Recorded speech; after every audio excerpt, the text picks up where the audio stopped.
Hi hello ಎಲ್ರಿಗೂ ನಮಸ್ಕಾರ. Welcome back to my new vlog. ನಾನು ನಿಮ್ಮ ಪ್ರೀತಿಯ ಮಂಜುಳಾ. ಇವತ್ತು ಏನು ವ್ಲಾಗ್ ಮಾಡ್ತಾ ಇದ್ದೀನಿ ಅಂತ ಅಂದರೆ ಫುಲ್ ಟ್ರೆಂಡಿನಲ್ಲಿರುವಂತಹ ಒಂದು ಪ್ರಾಡಕ್ಟ್ನ ನಾನು ಆರ್ಡರ್ ಮಾಡಿದ್ದೀನಿ. ಏನಂತ ಅಂದರೆ ಡ್ರೋನ್ ಕ್ಯಾಮ್ರಾನ. ಇವಾಗಂತೂ ನೀವು ಎಲ್ಲೇ ನೋಡಿದ್ರೂ ವಿಡಿಯೋ ಶೂಟ್ಸು ಜಾಸ್ತಿನೇ ಆಗಿದೆ.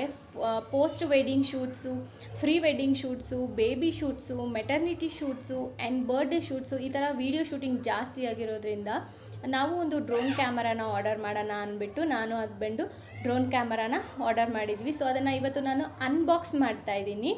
ಸೊ ಅದು ಹೇಗಿರುತ್ತೆ ಏನು, ಅದಕ್ಕೆ ಪರ್ಮಿಷನ್ಗಳಿರುತ್ತೆ ಕೆಲವೊಂದು ಡ್ರೋನ್ ಕ್ಯಾಮ್ರಾಗಳಿಗೆ, ಇನ್ನು ಕೆಲವೊಂದು ಡ್ರೋನ್ ಕ್ಯಾಮ್ರಾಗಳಿಗೆ ಪರ್ಮಿಷನ್ ಇರಲ್ಲ. ನಾವು ಆರ್ಡರ್ ಮಾಡಿರುವಂತಹ ಒಂದು ಡ್ರೋನ್ ಕ್ಯಾಮ್ರಾಗೆ ಪರ್ಮಿಷನ್ ಇದೆಯಾ ಇಲ್ವಾ ಆ್ಯಂಡ್ ಅದು ಹೇಗೆ ವರ್ಕ್ ಆಗುತ್ತೆ ಅನ್ನೋದನ್ನು ಕಂಪ್ಲೀಟ್ ಡೀಟೇಲ್ಸ್ನ ಇದರಲ್ಲಿ ನಾನು ನಿಮಗೆ ಹೇಳ್ತೀನಿ. ಆ್ಯಂಡ್ ಸ್ಕಿಪ್ ಮಾಡ್ದೇ ಈ ವ್ಲಾಗ್ನ ನೋಡಿ. ಆ್ಯಂಡ್ ಯಾರೆಲ್ಲ ನನ್ನ ಚಾನಲ್ನ ಸಬ್ಸ್ಕ್ರೈಬ್ ಆಗಿಲ್ವೋ ಸೊ ಪ್ಲೀಸ್ ನನ್ನ ಚಾನಲ್ನ ಸಬ್ಸ್ಕ್ರೈಬ್ ಮಾಡಿಕೊಂಡು ವೀಡಿಯೋಸ್ನ ನೋಡಿ. ಆ್ಯಂಡ್ ಪಕ್ಕದಲ್ಲಿರೋ ಬೆಲ್ ಐಕನ್ನ ಕ್ಲಿಕ್ ಮಾಡೋದ್ರಿಂದ ನನ್ನ ಎಲ್ಲ ವೀಡಿಯೋಸ್ಗಳು ನಿಮಗೆ ನೋಟಿಫಿಕೇಷನಲ್ಲಿ ಬರುತ್ತೆ. ಆ್ಯಂಡ್ ಪಕ್ಕದಲ್ಲಿ ಬೆಲ್ ಐಕನ್ ಕ್ಲಿಕ್ ಮಾಡಿದ ತಕ್ಷಣ ಅದರಲ್ಲಿ ಆಲ್ ಅಂತ ಸೆಲೆಕ್ಟ್ ಮಾಡಿ, ಅಂದ್ರೇ ನನ್ನ ವೀಡಿಯೋಸ್ಗಳು ನಿಮಗೆ ನೋಟಿಫಿಕೇಷನಲ್ಲಿ ಬರುತ್ತೆ. ಇಲ್ಲಾಂದರೆ ಯಾವುದೇ ವೀಡಿಯೋಸು ನಾನು ಮಾಡಿದ್ದು ನಿಮಗೆ ನೋಟಿಫಿಕೇಷನಲ್ಲಿ ಬರೋದಿಲ್ಲ. ಸೊ ಇವಾಗ ಜಾಸ್ತಿ ಡ್ರ್ಯಾಗ್ ಏನು ಮಾಡಲ್ಲ. ಇವಾಗ ಡ್ರೋನ್ ಕ್ಯಾಮರಾ ಕೈಗೆ ಬಂದಾಯಿತು. ಇವಾಗ ಅನ್ಬಾಕ್ಸ್ ಮಾಡ್ತಾ ಇದ್ದೀನಿ. ಕೆಲವೊಂದು ಪ್ರಾಡಕ್ಟ್ಗಳು ಏನಂದರೆ ನಾವು ತುಂಬ ಇಷ್ಟಪಟ್ಟು ಆರ್ಡರ್ ಮಾಡಿರ್ತೀವಿ, ಬೇರೆಯವ್ರಿಗೆ ಹೇಗೋ ಗೊತ್ತಿಲ್ಲ. ನನಗೆ ಮಾತ್ರ ಪ್ರಾಡಕ್ಟು ಯಾವಾಗ ಬರುತ್ತೋ, ನಾವು ಆರ್ಡರ್ ಮಾಡಿರೋದು ಯಾವಾಗ ಅನ್ಬಾಕ್ಸ್ ಮಾಡ್ತೀನೋ, ಯಾವಾಗ ಅದನ್ನು ನೋಡ್ತೀನೋ ಅಂತ ಅನಿಸ್ತಾ ಇರುತ್ತೆ. ಯಾವುದೇ ಒಂದು ಪ್ರಾಡಕ್ಟ್ ಆದ್ರೂ ಅಷ್ಟೇ. ಎಸ್, ಇವಾಗ ಇದ್ರ ಬಗ್ಗೆ ಮಾತಾಡ್ತೀನಿ. ಹಸ್ಬೆಂಡು ಅದು ಅನ್ಬಾಕ್ಸ್ ಮಾಡಿದ ತಕ್ಷಣ ಒಂದು ಫೋಟೋ ಹೊಡೆದ್ಬಿಟ್ಟು ಕಳ್ಸೋದಕ್ಕೆ ಹೇಳಿದರು. ಸೊ ಅವ್ರಿಗೆ ಫೋಟೋ ಹೊಡೆದ್ಬಿಟ್ಟು ಕಳಿಸಿ ಮತ್ತೆ ಪ್ಯಾಕ್ ಮಾಡಿ ಇಟ್ಟೆ. ಈವ್ನಿಂಗ್ ಬಂದುಬಿಟ್ಟು ಅವರು ಚೆಕ್ ಮಾಡಿದ್ರು ಏನೇನಿದೆ ಎಲ್ಲ ಅಂತ. ಸೊ ಅದಕ್ಕೆ ನಾವು ಶೆಲ್ ತರಬೇಕಿತ್ತು. ಇದಕ್ಕೆ 3 ಶೆಲ್ ಬೇಕಾಗಿತ್ತು. ಸೊ ಹಸ್ಬೆಂಡು ಮಾರ್ಕೆಟ್ಗೆ ಹೋಗಿಬಿಟ್ಟು ಚೆನ್ನಾಗಿರೋ ಕ್ವಾಲಿಟಿ ನೋಡಿ ಆ ಶೆಲ್ಲನ್ನು ತೊಗೊಂಡು ಬಂದು ಇವಾಗ ರಿಮೋಟ್ಗೆ ಹಾಕ್ತಾ ಇದ್ದಾರೆ. ಡ್ರೋನ್ ಕ್ಯಾಮರಾನ ಕಲಿಬೇಕು ಅಂತ ಅಂದರೆ ನಾವು ಓಪನ್ ಪ್ಲೇಸಿಗೆ ಲೈಕ್ ಮೈದಾನ ಇರುತ್ತಲ್ಲ, ಸೊ ಅಲ್ಲಿ ಹೋಗ್ಬಿಟ್ಟು ಕಲಿಬೇಕು. ಇಲ್ಲಾಂದರೆ ಎಕ್ಸ್ಪರ್ಟ್ ಆಗಿರೋರ ಹತ್ರ ಕಲಿಬೇಕು. ಮನೇಲಿ ನಾವೇ ಆರಿಸ್ತೀವಿ ಆ ಥರ ಎಲ್ಲ ಅಂದರೆ ಗೋಡೆಗಳಿರುತ್ತೆ, ರೆಕ್ಕೆಗಳು ಕಟ್ಟಾಗೋ ಚಾನ್ಸಸ್ ಇರೋದ್ರಿಂದ ನಾವು ಓಪನ್ ಪ್ಲೇಸಿಗೆ ಹೋಗಬೇಕು. ಇದಕ್ಕೆ 3 ಶೆಲ್ ಬರುತ್ತೆ. 3 ಶೆಲ್ಲನ್ನು ನಾವೇ ತೊಗೊಂಡು ಬಂದು ಹಾಕಬೇಕು. ಕಂಪನಿಯಿಂದ ಏನೂ ಕೊಟ್ಟಿರೋದಿಲ್ಲ. ಆ್ಯಂಡ್ ನಾನು ಇದನ್ನು ಆರ್ಡರ್ ಮಾಡಿದ್ದು ಅಮೆಝಾನಲ್ಲಿ ಆರ್ಡರ್ ಮಾಡಿದ್ದೆ.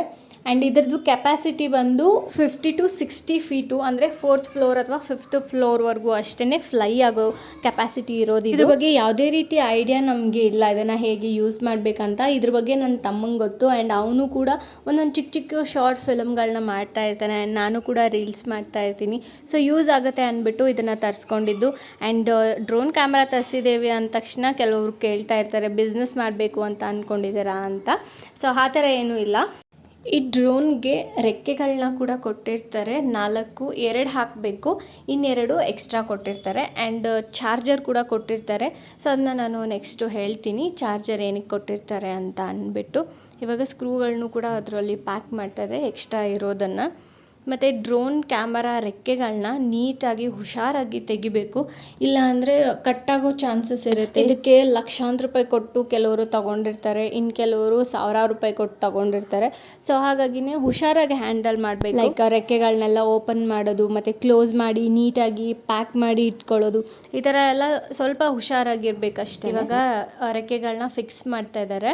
ಆ್ಯಕ್ಚುಲಿ ಅದನ್ನ 2 ಕಡೆ ಅಷ್ಟೇ ಫಿಕ್ಸ್ ಮಾಡಬೇಕು. ಹಸ್ಬೆಂಡು 4 ಕಡೆ ಅಂತ ಅಂದ್ಕೊಂಡಿದ್ರು, ಆಮೇಲೆ ಗೊತ್ತಾಯಿತು ಅದಕ್ಕೆ ಫಿಕ್ಸ್ ಮಾಡೋದಕ್ಕೆ ಅಂತ ಪ್ಲೇಸ್ ಇರುತ್ತೆ. ಸೊ 2 ಕಡೆ ಅಷ್ಟೇ ಇತ್ತು, ಇನ್ನೆರಡು ಕಡೆ ಇರಲಿಲ್ಲ. ಹಾಗಾಗಿ ಮತ್ತೆ 2 ತೆಗೆದುಬಿಟ್ರು.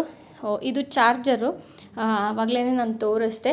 ಇದು ಮೊಬೈಲ್ ಹೋಲ್ಡರು. ಮೊಬೈಲ್ ಇದರಲ್ಲಿ ಇಟ್ಬಿಟ್ಟು ನಾವು ಮೊಬೈಲಲ್ಲಿ ನೋಡಿಕೊಂಡು ಇದನ್ನು ಕಂಟ್ರೋಲ್ ಮಾಡಬೇಕಾಗತ್ತೆ drone camera. Mobile holder adjustable ಆಗಿರುತ್ತೆ, ಯಾವುದೇ ಮೊಬೈಲ್ ಬೇಕಾದರೂ ಇದಕ್ಕೆ ಅಡ್ಜಸ್ಟ್ ಆಗುತ್ತೆ. ಆ್ಯಂಡ್ ಇದಕ್ಕೆ ಅಂತ ಒಂದು ಆ್ಯಪ್ ಬರುತ್ತೆ. ಆ ಆ್ಯಪನ್ನು ಮೊಬೈಲಲ್ಲಿ ಪ್ಲೇಸ್ಟೋರಿಂದ ಡೌನ್ಲೋಡ್ ಮಾಡಿಕೊಂಡು ನಾವು ವೀಡಿಯೋಸ್ ಎಲ್ಲನೂ ಮಾಡ್ಕೊಳ್ಬೇಕಾಗತ್ತೆ. ಆ್ಯಂಡ್ ನಾವು ತರಿಸಿರೋ ಡ್ರೋನ್ ಬಂದು ಡ್ಯುವೆಲ್ ಕ್ಯಾಮ್ರಾ ಇದೆ. ಒಂದು ಕೆಳಗಡೆ ಇರುತ್ತೆ ಕ್ಯಾಮರಾ, ಒಂದು ಮೇಲ್ಗಡೆ ಇರುತ್ತೆ. ನಾವು ಒಂದು ಆ್ಯಪನ್ನು ಡೌನ್ಲೋಡ್ ಮಾಡ್ಕೊಂಡಿರ್ತೀವಲ್ಲ, ಸೊ ಅದರಲ್ಲೇ ಆಪ್ಷನ್ಸ್ಗಳಿರುತ್ತೆ ನಮಗೆ.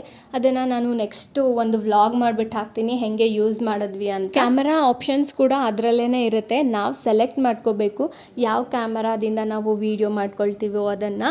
ಇವಾಗ ಇದನ್ನು ಆನ್ ಮಾಡ್ತಾ ಇದ್ದೀನಿ. ಮೇಲ್ಗಡೆ ಒಂದು ಬಟನ್ ಕಾಣಿಸುತ್ತೆ, ಅದೇನೇ ಡ್ರೋನ್ದು ಆನ್ ಆ್ಯಂಡ್ ಆಫ್ ಬಟನ್ನು. ಇವಾಗ ಲೈಟ್ ಬ್ಲಿಂಕ್ ಆಗ್ತಾಯಿದೆ. ನೈಟು ನಾವು ರೂಮಲ್ಲಿ ಆನ್ ಮಾಡಿದಾಗ ತುಂಬ ಚೆನ್ನಾಗಿ ಲೈಟ್ ಬ್ಲಿಂಕ್ ಆಗ್ತಾಯಿತ್ತು. ನಮ್ಮದು ವೈಟ್ ಟೈಲ್ಸ್ ಬೇರೆ, ಆ್ಯಂಡ್ ಪಾಪು ಕೂಡ ಮಲ್ಕೊಂಡಿದ್ಲು. ಎದ್ದಿದ್ರೆ ಅಷ್ಟೇ ಅದನ್ನ ಮುರಿದು ಹಾಕಿಬಿಡ್ತಾ ಇದ್ಲು. ಹಸ್ಬೆಂಡು ಇವಾಗ ರಿಮೋಟ್ ಕಂಟ್ರೋಲರ್ ಹೇಗೆ ವರ್ಕ್ ಆಗುತ್ತೆ ಆ್ಯಂಡ್ ಅದನ್ನು ಹೇಗೆ ವರ್ಕ್ ಮಾಡೋದು, ಹೇಗೆ ಕಂಟ್ರೋಲ್ ಆಗುತ್ತೆ, ಯಾವ ಬಟನ್ಸ್ಗಳನ್ನ ಪ್ರೆಸ್ ಮಾಡಬೇಕು ಅಂತ ನೋಡ್ತಾ ಇದ್ದಾರೆ.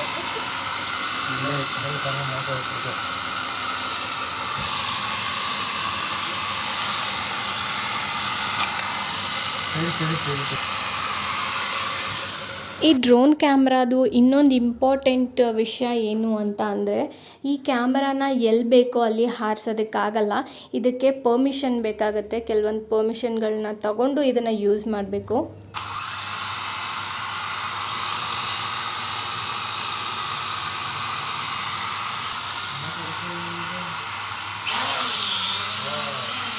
ಡ್ರೋನ್ ಕ್ಯಾಮರಾ ಹಾರಿಸ್ಬೇಕು ಅಂತ ಅಂದರೆ ಕೆಲವೊಂದು ಪರ್ಮಿಷನ್ಸ್ಗಳನ್ನ ತಗೊಳ್ಬೇಕಾಗುತ್ತೆ ನಾವು.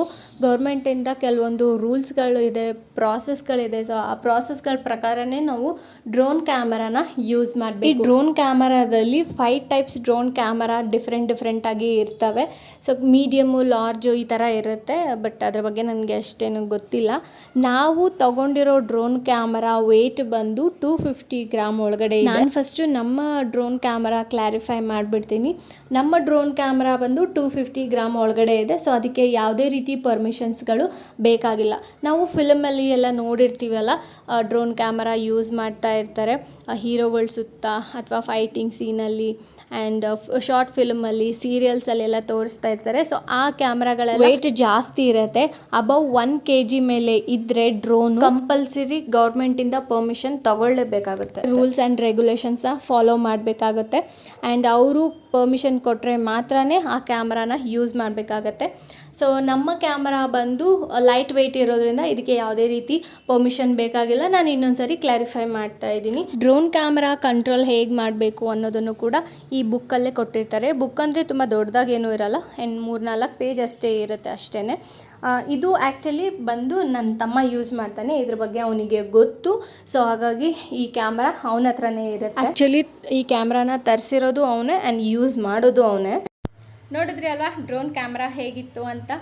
ಹೋಪ್ ಈ ವಿಡಿಯೋ ಎಲ್ಲರೂ ಎಂಜಾಯ್ ಮಾಡಿರ್ತೀರಾ ಅಂತ ಅಂದ್ಕೊಳ್ತೀನಿ. ಆ್ಯಂಡ್ ಈ ವಿಡಿಯೋನ ನಿಮ್ಗೆ ಎಲ್ರಿಗೂ ಇಷ್ಟ ಆಗಿದೆ ಅಂತ ಅಂದ್ಕೊಂಡು ಈ ವಿಡಿಯೋನ ಇಲ್ಲಿಗೆ ಎಂಡ್ ಮಾಡ್ತಾ ಮತ್ತೊಂದು ಹೊಸ ವ್ಲಾಗ್ ಜೊತೆಗೆ ನಾನು ನಿಮಗೆ ಸಿಗ್ತೀನಿ. ಅಲ್ಲಿವರೆಗೂ thank you so much for watching this video and bye.